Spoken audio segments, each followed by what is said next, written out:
In the last 8 years, it was a struggle for the PNG local cocoa exporters to meet the demand from overseas cocoa buyers. The impacts of the cocoa pod borer disease or CPB was enormous, pushing the supply to an all-time low.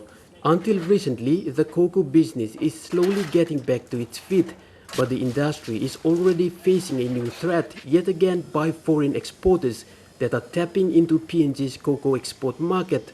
Agmark's export manager James Narokai has made a strong representation of locally owned cocoa exporters. He has appealed to PNG cocoa farmers to continue supporting local exporters by selling their cocoa to them despite the presence of foreign exporters in PNG. Because these local companies, like Agmark for instance, they are able to invest back in the cocoa industry in Papua New Guinea. Whereas most overseas companies will be here and they won't invest a lot into the cocoa industry in PNG. They more or less want to be here to make money, make profit.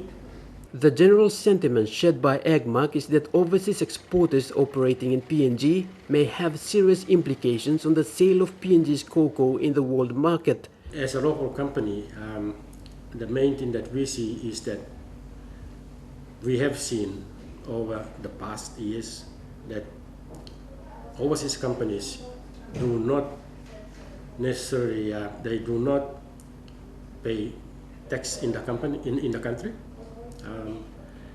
because being the nature of the type of business, they can make losses in the country and make profit in their own country. While the cocoa industry is looking good at the moment, those in the forefront of the export business say the sale of PNG cocoa in the world market is not promising, with a new battle against PNG-based foreign exporters.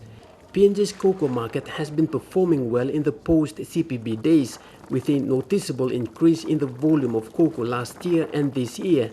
But local exporters like Agmark and others say they want local producers to remain true to them so that the revenue generated from the sale of PNG cocoa in the world market comes back to PNG. Edwin Fidelis, National EMTV News, Kokopo.